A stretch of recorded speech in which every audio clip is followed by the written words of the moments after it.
Assalamu alaikum, urmaktуу kırgızстандыктар, urmaktуу шайлоочулар. Мынабу азыр мамлекетте болуп аткан, жакында өтө турган шайлоого карата партиялардын үгүтчүлөрүнө байланыштуу мен да бир кыргыз мамлекетинин жараны катары өз оюмду айтып коюшту туура көрдүм. Мен алдын ала айтып коеюн, мен бир да партияга мүчө эмесмин. Bir da partiyanın katarında talapker emesmin. Azırkı savremenli til menen aytkanda bir da partiya meni çakırıp kılgan жоқ. Geçe Tügölbay Kazakov bir жақсы сөз айтты. Кубатбек Жусупалиевден сурап турду бирөө. Эмне үчүн сиз арак ичпейсиз десе, айтатмыш Кубатбек эке. Кыргыздын башы арак ичпесе деле айланып турат экен деп. Анысыңарындай шайлоо башталып баштала электе Боршайком бирди айтып, соттор бирди айтып, ушу шайлоонун өтүшүнө өтө чоң шек жаратып койду окшойт. Мен азыр урматтуу туугандар, мурдараак айтсам болмок. Се дегенде айталган жокмун, се больницада жаттым, азыр да жатам. Больницадан чыга элекмин. Мынау бүтүн Кыргызстан партиясынын үстүнөн болгон өткөндөгү окуя. Турсунбай Бакир уулу айтып атпайбы? Мен штабка келсем дейт, тигил булар бар экен. Анан Темир Сариев айтты дейт, $200,000 беришиңиз керек деп. Турсунбай Бакир уулу өтө эле арамзалык кылып, билбеген, түшүнбөгөн киши болуп атат да. Мен анда шегим бар. Себеби Турсунбай Бакир уулу биринчи жолу шайлоого катышып аткан жери жок. Эгер Темир Сариев $200,000 деп сураган болсо, айтканы эгер чын болсо, Темир Аргенбаевич эсеп чотту жакшы түшүнгөн киши. Мен шайлоодо катышып жүргөн киши катары, бир топ билген киши катары айтып коеюн. Турсунбай Бакир уулу сураган орун бул $500,000 орун. Мындай орундар 15-20 чейин $500,000 болот. Ал эми бийликти ыктаган партиялардыкы, алардыкы 40-50 орунга чейин $500,000 менен кетет. Муну бардык партиялар, бардык талапкерлер, элдин бардыгы билет. Айтайын дегеним, андан да башка сумма бар. $750,000 башталган. Ал эмне деген мандат? Анын ээси болгон талапкерлер $750,000 ортого таштайт дагы, анан ал башка талапкерлердей болуп агитацияга чыкпайт, эл кыдырбайт. Себеби ал талапкерди эл көрсө, мунун катарында баланча бар экен, түкүнчөнүн күйөөсү бар экен, баланчанын аялы бар экен деген ушак кетет. Ошон үчүн алар акчаны гана төгүп коет дагы чыгышпайт. Партия барьерден өтөөрү менен лидерден кийинки мандат ошонуку болот. Мен айтпасам деле уже Facebook'ка жазып айтып чыгып атышат. Динара Исаева деген депутат бар. 2010 жылдан бери депутат болуп келди. Бул ким? Не деген айым? Бул кадимкеле 2010 жылы качып кетип, азыркы күнгө чейин издөөдө жүргөн Данияр Үсеновдун аялы Динара Исаева. 2010 жылы депутат болуп келгенде мен калыстык үчүн айтып коюшум керек.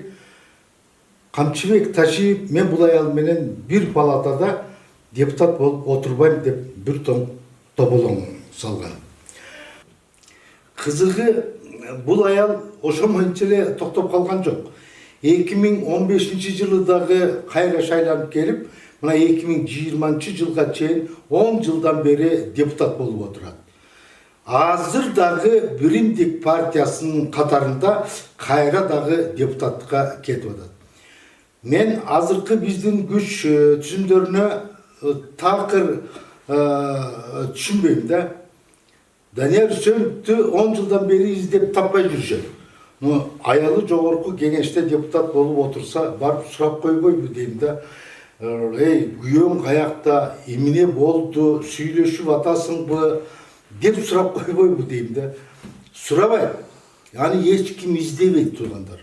Hiç kim бул 2010-жылы болгон жакындарынан ажырагандар үмүтүңүздөрдү үзүңүздөр. Аларды күнөөлүүлөрдү hiç kim izlebeyt. Men bunu jön айтып аткан жерим жок. Мен 2011-жылы Отунбаева президент болуп турганда Жогорку Кеңешке келип сүйлөгөн сөзүнө таянып айтып атам. Ошондо Роза Отунбаева айткан, күнөөлүүлөрдү издеп кереги жок, мен караманча каршымын деп айткан. Ошондо дагы ташыйып тура калып, эмне үчүн таппашыбыз керек экен, эмне үчүн издебешибиз керек экен деп бир топ суроолорду берген. Көрсө Данияр Үсөнов мындан 3-4 жылы мурда эле дүйнөдөн өтүп кеткен экен. То есть дүйнө салып кеттир. Мен 6-чакырылыштын депутаттары бирөөсүнүн дагы уяты жок экен деп койдум. Bir залда, bir partada кесиптештери Динара Исаева отурса, Куран окутуп койгонго жарашкан жок. Куран окутуп коелу деп мусулманчылык кылып бирөөсү дагы айткан жок.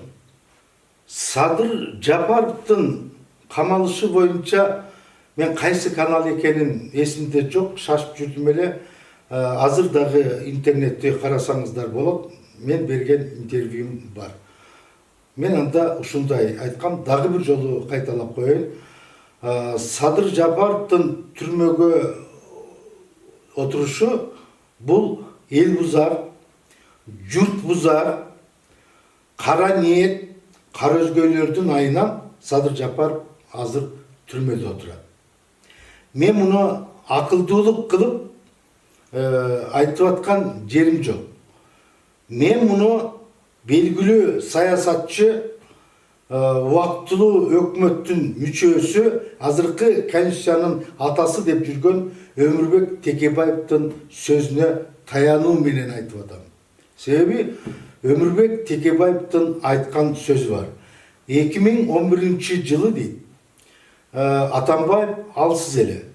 Атамбаевди күчтөндүрүш үчүн биз кадимкеле илгерки Кыргыздын опытын пайдаланып, күчтүү саясатчыларды бири-бирине тукуруп, уруштуруп, талаштырып, сүйлөштүрбөй, кызмат берерине кызмат берип, кызматтан кетирерин кетирип, мактаганын мактап, коркутканын коркутуп, түрмөгө камаганын камап, чыгарарын чыгарып атып, Атамбаевди күчтөндүргөнбүз деген сөз бар. Интернетти карап, дагы бир жолу ишенип койсоңуз болот. Урматтуу калай калк, эл журт. Мына ошол Текебаев айтып аткан күчтүү саясатчылар, кыйын жигиттер, ошол Садыр Жапаров, Атакан Мадымаров. Урматтуу калай калк. Biz kaçankıga çeyin, bunu şunday buzuklarının ayından elge kerektü, mamleketke kerektü, kızmat kıla turgan, akıl estü jigitlerimizdi ulam butka teptirip jığıp kelebиз. Мадымаров, Атакан Кимсанбаевдин партиясы bütün Kırgızstandагы мына ошол 2010-жылдан бери өткөн жерден бар жерден улам өткөрбөй жыгып келатышат. Мына ошол Текебаев айтып аткан кыйындар бул Атакан Мадымаров, Кимсанбаевич, Садыр Жапаров, Нуркожоевич. Урматтуу кыргыз эл, сиздерден көптөн көп сураныч. Кеч боло электе акыл эске келип, таразалап, карап, чечим кабыл алыңыздар. Урматтуу кыргыз элим, Урматтуу шайлоочулар, биз азыр өтө чоң жоопкерчиликтин алдында турабыз. Акылга салып, ойлоп, туура жыйынтык чыгарат деген ишенимдемин. 4 октябрда бүтүн Кыргызстан партиясы менен Мекенчилдер партиясы парламентке сөзсүз келиш керек. Жараткан өзү жар болуп, өлкөбүздө тынчтык, элибизде ден соолук, аманчылык болуп, Кыргызстаныбыз бүтүн болуп, жарандарыбыз мекенчил болсун. Урматтуу Москва шаарындагы мекендештер, врач-стоматолог Элдияр Жапаров стоматологиялык кызматтардын төмөнкүлөрүн сунуштайт. Брекет, имплант, протез, тиш салуу, тиш алуу жана башка бардык түрлөрүн сунуштайт. Жогорку сапатта эң мыкты жана ишенимдүү кызмат көрсөтөт. Биздин дарек метро Новослободская, улица Чаянова 18А, метродон 5 мүнөттүк жол. Байланыш телефондору +7 926 694 94 71. Эскертүү: брекет коюу арзандатуу менен 15 000 рубль.